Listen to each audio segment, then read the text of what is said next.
রাষ্ট্র হওয়ার পথে অগ্রসর হচ্ছে? কিভাবে হিন্দুদেরকে মূর্খ বলা দেশে আজ হিন্দু জনগণের সংখ্যা বৃদ্ধি পাচ্ছে? আর কেনই বা আমেরিকাতে তৈরি হচ্ছে হিন্দু মন্দির ও হিন্দু স্কুল? পৃথিবীর সব থেকে বড় ইকোনমিতে দেখা যাচ্ছে সনাতনী ধর্মের ছাপ। কিসের রেকর্ড তৈরি করছে আমেরিকার হিন্দু স্কুলগুলো? সত্যিই কি আমেরিকানসরা ধর্ম ও দান ধ্যানে বিশ্বাসী হচ্ছে? দান দেওয়ার বিষয়ে কোন দেশের হিন্দু প্রবাসীরা এগিয়ে রয়েছে সবার আগে? চলুন জেনে নিই এই সমস্ত প্রশ্নের উত্তর আজকের ভিডিওতে।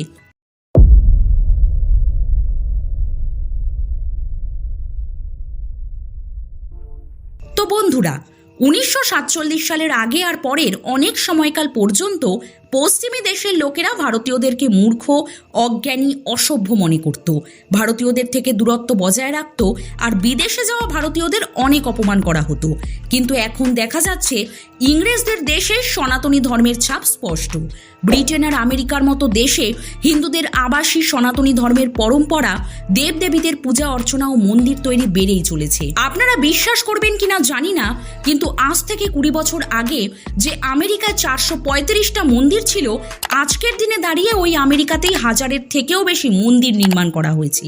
এক সময় যে আমেরিকায় ভারতীয়দেরকে গো আর ছোট লোক, মূর্খ বলে অপমান করা হতো, আজ ওই হিন্দুরাই মিলে আমেরিকাতে প্রায় 30টা হিন্দু স্কুল তৈরি করেছে। এই 30টা স্কুলের মধ্যে 20,000-এরও বেশি ছাত্রছাত্রী শিক্ষা গ্রহণ করছে। আর এটা আমরা না, হার্ভার্ড ইউনিভার্সিটির একটা প্রজেক্টে জানা গেছে। আপনারা হয়তো এখন আন্দাজ করতে পারছেন আমেরিকাতে হিন্দু ধর্মের প্রভাব দিন দিন কতটা পরিমাণ বেড়ে চলেছে। 2008 সাল অবধি আমেরিকায় হিন্দু জনগণ ছিল প্রায় 9 লাখের মতো, কিন্তু প্রায় 15 বছরের মধ্যে অর্থাৎ 2024 সাল অবধি আমেরিকায় হিন্দুদের গড় জনসংখ্যা দাঁড়িয়েছে 22.25 লাখ অবধি। শুধুমাত্র 15 বছরের মধ্যে আমেরিকাতে হিন্দুদের পরিমাণ দ্বিগুণের চেয়েও বেশি হয়েছে। শুধু এটুকুই নয়, যদি হিন্দু আমেরিকান ফাউন্ডেশনের দিক থেকে দেখা যায়, তাহলে 2025 সাল অবধি আমেরিকায় হিন্দুদের গড় জনসংখ্যা হবে 28 লাখেরও বেশি। আমেরিকার বর্তমান জনসংখ্যা হলো 33 কোটি। এখন এর মধ্যে 22 লাখ মানুষ হচ্ছে হিন্দু। আমেরিকাতে শুধু হিন্দুদের জনসংখ্যাই বাড়েনি, ওখানে হিন্দুদের ধর্মেরও প্রভাব দেখা গিয়েছে। একটা সময় ছিল যখন আমেরিকাতে কোনো মন্দির, ধার্মিক স্থল কিছুই ছিল না। 2008 সাল অবধি কোনো রকমে আমেরিকাতে মন্দিরের সংখ্যা 435 হয়েছিল। কিন্তু এখন আমেরিকানদের মধ্যে সনাতন ধর্মের প্রভাব পড়েছে। ওনারা এতটাই হিন্দু ধর্মকে পছন্দ করছেন যে আমেরিকাতে মন্দিরের সংখ্যা 1000 ছাড়িয়েছে। 1906 সালে প্রথম আমেরিকাতে হিন্দু মন্দির তৈরি করা হয়েছিল, কিন্তু সেটা সময়ের সাথে বেড়ে বেড়ে 1000 অবধি পৌঁছে গেছে। এই মন্দিরগুলোর মধ্যে অন্যতম মন্দির হলো নিউ জার্সির অক্ষরধাম, আটলান্টার শ্রী স্বামীনারায়ণ মন্দির, ওয়েস্ট ভার্জিনিয়ার নিউ বৃন্দাবন মন্দির, ম্যারিল্যান্ডের শিব বৈষ্ণু মন্দির, পেনসিলভেনিয়ার ব্রজ হিন্দু মন্দির, নিউ ইয়র্কের গণেশ মন্দির, আর ফ্লোরিডার শিব বিষ্ণু মন্দির। এই মন্দিরগুলো সব থেকে বেশি বিখ্যাত। রিপোর্টস অনুযায়ী আমেরিকাতে থাকা হিন্দুদের সংখ্যা ক্রমশ বৃদ্ধি হয়েই যাচ্ছে। এর সাথেই এখানে হিন্দু ধর্ম ও সংস্কৃতির জনপ্রিয়তা বেড়েই চলেছে। এখন এটাও দেখা যাচ্ছে যে আমেরিকার বেশিরভাগ বাচ্চারা হিন্দু স্কুলে শিক্ষা গ্রহণ করতে চাইছে। এই ঘটনার খোলসা করেছে ওয়াশিংটন ডিসির একটা রিপোর্ট। হ্যাঁ, একদমই, রাজধানী মন্দিরের পুরোহিত রাম শ্রীদেব ত্রিপাঠী এমনটাই বলেছেন। আসলে রাম শ্রীদেব ত্রিপাঠী মহাশয় আমেরিকার কিছু স্কুল চালান। ওনার কথা মোতাবেক ওনার হিন্দু স্কুলে প্রত্যেক সপ্তাহে একটা করে রেকর্ড তৈরি হয়। পড়তে আসা বাচ্চাদের সংখ্যা গত 5 বছরে 200% বেড়েছে, আর প্রত্যেক উইকেন্ডে 609 জন বাচ্চা হিন্দু স্কুলে ভর্তি হয়। এর থেকে বোঝা যাচ্ছে আমেরিকাতে হিন্দু শিক্ষার খুব দ্রুত বিকাশ ঘটছে, আর এই বিকাশের জন্য ক্রেডিট দেওয়া উচিত ইসকন সংস্থাকে। কারণ যে 30টি হিন্দু স্কুলের কথা আমরা বলছি, ওই স্কুলগুলিকে ইসকনই সঞ্চালন করছে। ওখানে শুধুমাত্র সনাতন ধর্মের জ্ঞান দেওয়া হয় না, ওখানের বাচ্চাদের জীবনের মূল্য শেখানো হয়। আপনারা বিশ্বাস করবেন কিনা জানি না, কিন্তু এখন আমেরিকাতে অন্যান্য ধর্মের লোকেরা সনাতন ধর্ম সংস্কৃতিকে ফলো করতে শুরু করেছে। আমেরিকার 60%-এরও বেশি মানুষ সনাতন ধর্মের অনুরাগী হয়েছে। এর প্রথম উদাহরণ হলো যোগ, ধ্যান। এই যোগকে সমস্ত রোগ, সমস্ত অসুস্থতার ওষুধ বলে মনে করা হয়। এই যোগের উপর আমেরিকার বহু মানুষরা আকর্ষিত হয়েছে। হিন্দু ফাউন্ডেশনের রিপোর্ট অনুসারে আমেরিকার 5.4 কোটি লোক যোগ ও ধ্যান করতে শুরু করেছে। এর মধ্যে 3.6 কোটি মানুষ যোগ করা শুরু করেছে আর 1.8 কোটি আমেরিকানস ধ্যান করা শুরু করেছে। শুধু এটুকুই নয়, হিন্দুদেরকে কোনো একটা সময় আমেরিকানসরা মূর্খ বলতো, আর আজ ওই হিন্দুদেরই আমেরিকার মতো জায়গায় সব থেকে শিক্ষিত বলে সম্মান দেওয়া হয়েছে। রিপোর্টস অনুযায়ী বাংলাদেশ, পাকিস্তান এছাড়া অন্যান্য দেশ থেকে আমেরিকায় যাওয়া প্রবাসীদের মধ্যে হিন্দুরা লেখাপড়ায় সবার থেকে এগিয়ে আছে। এছাড়া ইহুদিরা পড়াশোনায় সেকেন্ড র্যাঙ্ক হাসিল করেছে। শুধু পড়াশোনায় নয়, আমেরিকায় থাকা হিন্দুরা তো দানের মতো পুণ্য কাজেও এগিয়ে আছে।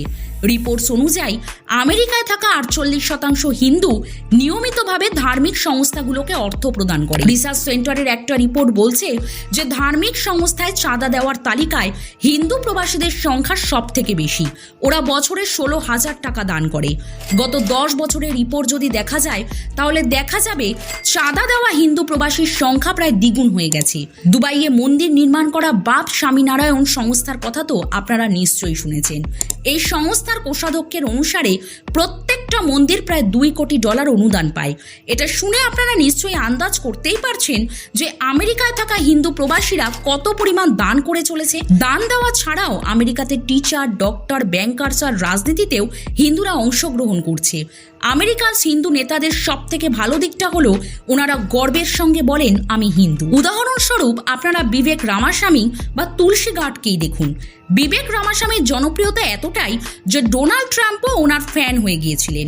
এইভাবে হিন্দুদের জনপ্রিয়তা, জনসংখ্যা ও সনাতন ধর্মের দ্রুত বিকাশ ঘটছে। এই কারণেই আমেরিকার বাচ্চাদের ওপরও হিন্দু ধর্মে প্রভাব পড়ছে। আর ইসকন সংস্থার সাথে জড়িত হিন্দু স্কুলে ওখানকার আমেরিকান বাচ্চারাও প্রত্যেক সপ্তাহে ক্লাস করছে। এই বাচ্চারা শুধুমাত্র সনাতন ধর্মের জ্ঞান নেয় না, ওরা ভাগবত গীতারও পাঠ করে। ওরা হিন্দু মন্দিরে ভগবানের নামে ধ্যানও করে। এই কথার উদাহরণ হচ্ছে এই ভিডিওটা, যেটা আমেরিকার ডাল্লাস শহরে। ওম তৎসদিতি শ্রীমদ্ভগবদ্গীতাসু উপনিষৎসু। এখানে বড় একটা স্টেডিয়ামের মধ্যে একসাথে 2000-এরও বেশি বাচ্চা ও বড়রা ভগবত গীতার পাঠ করছে। স্টেডিয়ামে ভগবান শ্রীকৃষ্ণের প্রতিমাও ছিল, আর সনাতন সংস্কৃতি মোতাবেক সবাই পোশাক পরিধান করেছিল। আমরা সেটা দেখতে পাই। ওনারা ধার্মিক গ্রন্থের অধ্যয়নও করে। এইভাবেই আমেরিকানসদের মধ্যে সনাতনী ধর্ম ও পরম্পরা শেখার প্রবণতা বেড়েই চলেছে। আমেরিকার রাস্তায় রাস্তায় মানুষেরা হরে কৃষ্ণ নামের জপ করতে দেখা যাচ্ছে। আমেরিকার মহিলারা হিন্দু ধর্মকে এতটাই ভালোবাসেন যে ওনারা শাড়ি, চুড়ি ও কপালে টিপ পরিধান করছেন এবং তাদের মুখে শুধু হরে কৃষ্ণ হরে রামের জপই করতে শুনতে পাবেন। এমনিতে আমাদের সনাতন ধর্মের সংস্কৃতির বিশেষত্বই হলো সত্য, অহিংসার পথে আমাদের চলতে শেখায় এই ধর্ম। আজ সবার মনে এই ধর্মের জন্য শ্রদ্ধা ও ভালোবাসা আছে। হিন্দু ধর্ম কখনো কারোর ক্ষতি করা শেখায় না, কারোর ওপর হিংসা করা শেখায় না। এই ধর্ম তো না খেতে পাওয়া মানুষদের খেতে দিতে বলে, আর তৃষ্ণার্ত মানুষদের তৃষ্ণা দূর করতে শেখায়। এই ধর্মে একটা আলাদাই শান্তি আছে, যা আজ গোটা বিশ্বের মানুষ বুঝতে পারছে। এটাই একমাত্র কারণ যে জন্য পৃথিবীর মধ্যে হিন্দুদের সংখ্যা বেড়েই চলেছে, সেটা বিদেশেই হোক বা নিজের দেশে। আজ পুরো পৃথিবীতে 116 কোটিরও বেশি হিন্দু বসবাস করে। এর মধ্যে 100 কোটি হিন্দু তো শুধুমাত্র ভারতবর্ষে বসবাস করে। আর জনসংখ্যার দিক থেকে হিসাব করলে জানা যায় হিন্দু ধর্ম হচ্ছে পৃথিবীর 3য় শক্তিশালী ধর্ম। তো বন্ধুরা, আমেরিকায় ছড়িয়ে পড়া সনাতন ধর্মের পরম্পরার বিষয়ে আপনার কি রায়? এবং দেশ বিদেশের সকল তথ্য সবার আগে বাংলায় জানতে হলে আমাদের চ্যানেলটিকে সাবস্ক্রাইব করুন। তো দেখা হচ্ছে পরের কোনো গুরুত্বপূর্ণ ভিডিওতে। ততক্ষণ পর্যন্ত সুস্থ থাকবেন, ভালো থাকবেন, টাটা।